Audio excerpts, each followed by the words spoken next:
Hello, comment allez-vous? Ici c'est Lady Sonia, votre coach de vie, votre conférencière, votre mentor, votre auteur, celle qui vous accompagne dans les moments difficiles, dans les bons moments aussi, pourquoi pas, moments de divorce, moments de traumatisme, moments de déconnexion spirituelle, problèmes de traumatisme de l'enfance.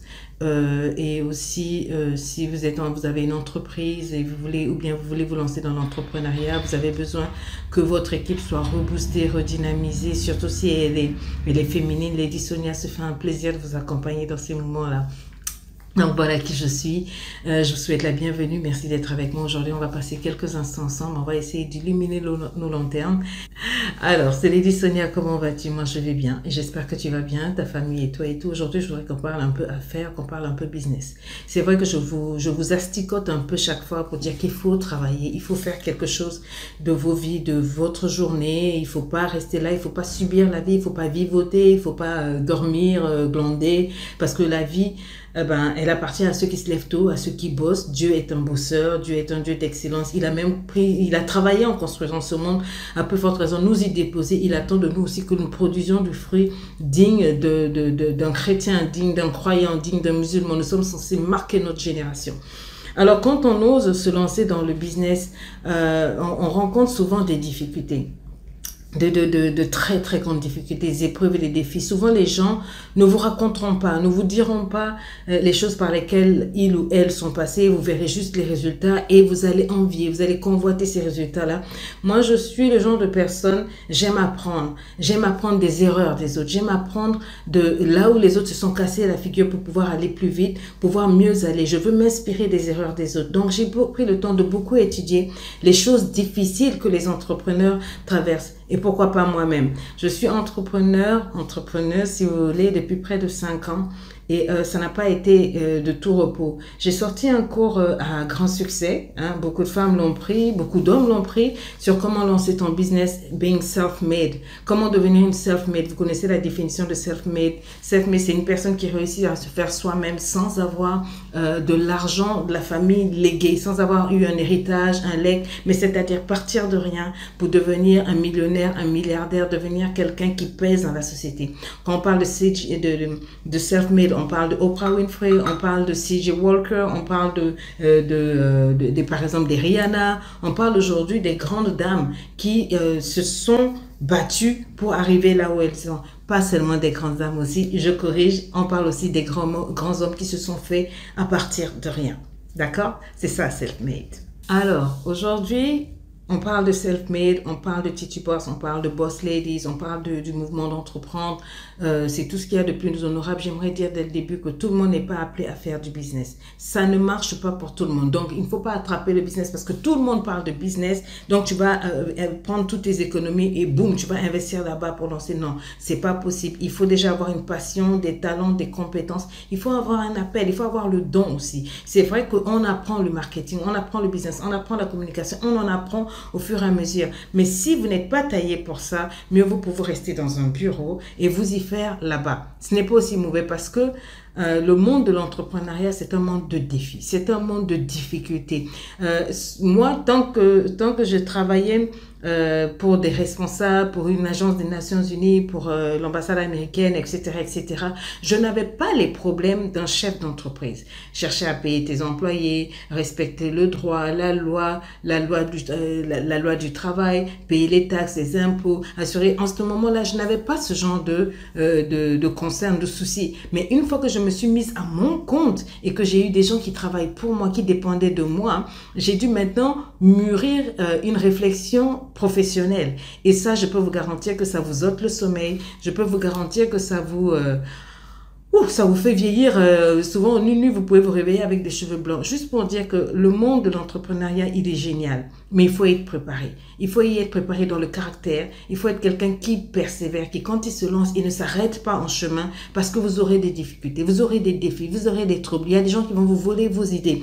Il y a des collaborateurs qui vont venir avec des jolis sourires, se faire passer comme étant des envoyés de Dieu pour vous aider, mais qui, à la fin, vont se retrouver être des gens qui vont vous escroquer, qui vont détourner votre argent, voler vos idées et les revendre. Et vous taper dans le dos, utiliser même votre carnet d'adresses, voler vos copyrights, fight, etc. Ce sont des choses que moi j'ai vécues. Ce sont des choses que presque tous ceux qui ont réussi ont vécu. Donc, on vous donne ces tips-là pour vous aider à comprendre que si vous vous lancez en entrepreneuriat et que vous bumpiez sur une difficulté, vous n'êtes pas le premier, vous n'êtes pas la dernière. Ça arrive à tout le monde et ça fait partie de l'apprentissage. Si vous ne vous cassez pas la figure, vous ne saurez jamais comment bien patiner. Vous ne saurez jamais comment prendre un vélo. Je n'ai pas encore vu quelqu'un qui a pris un vélo qui n'est pas tombé, qui a pris un roller skate qui n'est pas tombé. Quand vous vous lancez dans ce genre d'entreprise, vous allez vous fracasser la figure. Vous aurez des moments difficiles, vous aurez des insomnies, des moments où vous allez douter de vous, des moments où vous allez douter même du travail que vous êtes en train de faire. Vous allez vous demander si vous vous sentez légitime. Vous allez rencontrer le syndrome de l'imposteur. Des voix qui vont s'élever dans votre esprit pour vous dire que vous n'êtes pas capable, que vous n'êtes pas à votre place, que vous n'êtes pas légitime, que vous n'êtes pas un expert. Si vous écoutez ces voix, vous serez wow, swipe off. Mais ce n'est pas de ça qu'il s'agit. Okay. Alors, si ce n'est pas de ça qu'il s'agit, mais de quoi est-ce qu'il s'agit? Si ça c'est irrelevant, qu'est-ce qui est relevant? Ce qui est relevant ici, c'est de savoir ce pourquoi vous le faites, de connaître votre why, votre motivation, la raison qui vous motive à vous lancer dans ce business-là. Est-ce que c'est parce qu'il y a vraiment un besoin qui se fait sentir dans votre communauté ou est-ce que c'est juste pour des fins, à des fins pécuniaires parce que tu sais que là, c'est un secteur qui porte en ce moment et tu veux t'en sortir, etc. Ce n'est pas mauvais.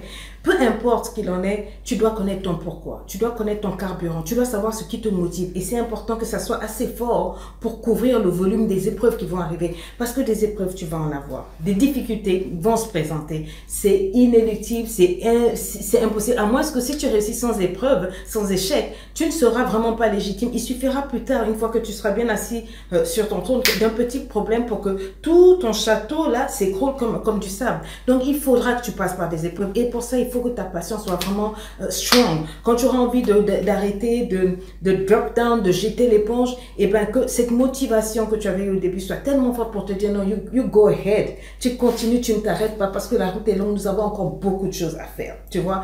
Donc, il faut vraiment connaître ton why, il faut avoir la foi en toi, il faut avoir le self-esteem. Des pensées, comme je t'ai dit, vont venir te dire que tu n'es pas légitime. Les gens, même dans ton entourage, vont venir te casser, te dire que non, what you doing, this is not right, tu vois.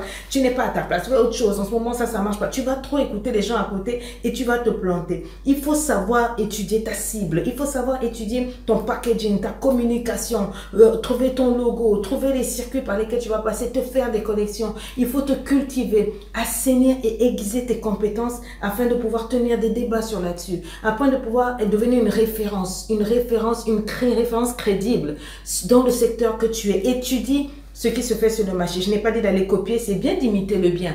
Tu peux imiter pour arranger et faire à ta façon et revendre pour que ça marche. D'accord, on ne te demande pas d'inventer le fil à couper le beurre, mais il faut que tu apportes une plus-value, que tu regardes dans ton entourage qu'est-ce qui ne va pas et que tu sois une solution afin que toi, ton produit puisse se faire une place justement auprès de cette cible-là qui est là. Les moments difficiles vont arriver, mais si tu t'arrêtes aux moments difficiles, si tu t'arrêtes à chaque difficulté pour regarder en arrière, tu n'avanceras pas. Press forward. Le monde de l'entrepreneuriat, il est gigantesque, il est grand. La concurrence, elle est rude. Les coups bas sont permis pour certains apparemment, pas pour nous autres qui croyons en Dieu et qui amenons Dieu dans cette affaire-là. Mais les gens vont te faire des crocs en jambes. Mais tu n'as pas le droit de laisser tomber.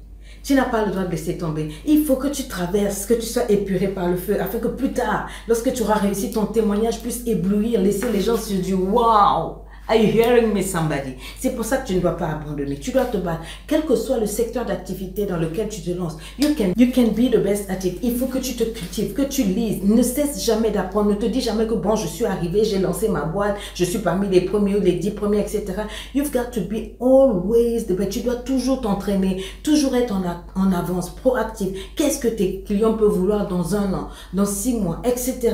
Étudie bien ton marché, étudie bien ton produit. Tous les cycles, le cycle de lancement, le cycle de maturité et le cycle de descendance. Quand ça commence à descendre, tu dois diversifier, passer à autre chose, tu vois. C'est beau le monde de l'entrepreneuriat. Une femme en affaires, un homme en affaires, il m'aiguise le respect parce que je sais que c'est des fighters. Ce sont des battants, ce sont des champions. Il faut avoir une mentalité de fer. Il ne faut pas laisser n'importe qui venir mettre du sable dans ton attiqué. You've got to fight for it. Donc à toi qui es dans l'entrepreneuriat et qui rencontre des difficultés, I want to tell you, je veux te dire, don't give up. Ajoute encore de la compétence, ajoute des nouvelles langues, ajoute la technologie, ajoute des plus-values sur ton CV. Ajoute, quand je dis ton CV, sur ton packaging. Il faudrait que lorsque les gens prennent ton produit, qu'ils trouvent ta valeur, ton identification, de l'appartenance, qu'ils se retrouvent en toi. Parce que c'est de ça qu'il s'agit, girl. Vas-y, allez-y. Moi, j'aime encourager les gens, j'aime les voir réussir. Et puis, si tu réussis, on s'appelle de l'autre côté. Pourquoi pas? On prendra un café, tu m'expliqueras ce que tu fais comme business. On parlera de businesswoman à businesswoman. On parlera de business people to business people. Because that is what I'm talking about. Il faut exercer tes mains. Le business, c'est chic, c'est cool, mais c'est difficile. Et si tu peux y arriver, c'est normal. Tu es une personne solide, faite pour faire des exploits. Quel serait le plus grand exploit aujourd'hui? Qu'est-ce que tu peux faire aujourd'hui? C'est vrai que tu travailles dans un bureau, mais qu'est-ce que tu peux faire à part ça? Parce que je dis toujours qu'il ne faut pas mettre tous ses œufs dans le même panier. Qu'est-ce que toi, tu peux faire aujourd'hui pour ajouter à ce que tu as, pour pouvoir avoir une rivière financière? Don't just stay there. Ne reste pas simplement là. Bon, ça va, l'argent du salaire passe, ou bien l'argent du monsieur passe. Non, il faut faire fructifier ça. Tu as des enfants, tu as de l'avenir, tu as des projets. Il faut multiplier. Tu dois avoir des immeubles dans ton pays. Tu dois avoir plein de business. Je t'assure, ton nom doit devenir grand. C'est pour ça que Dieu t'a mis sur terre. Ou bien quoi? Tu crois que c'était pour être pauvre, pour accompagner les autres? You are missing it. C'est pas de ça qu'il s'agit. Il s'agit que toi, tu dois te lever et faire quelque chose dans ce monde-là. Regarde, quand tu as été créé, Dieu, quand il a créé le jardin d'Éden, il a créé le bois. Il a donné à l'homme l'intelligence pour que ce bois-là soit transformé en faire du papier, des chaises, des tables, des lits, ce que toi tu utilises. Jusqu'à quand est-ce qu'on va continuer d'utiliser les idées des autres, les inspirations des autres, la créativité des autres? Quand est-ce qu'on verra ta créativité? Quand est-ce que nous, on va consommer ce que toi, Dieu a mis en toi? Dieu a mis en toi des idées, c'est pour qu'elles se réalisent. So, réalise-les. À bientôt, je compte sur toi. Bye.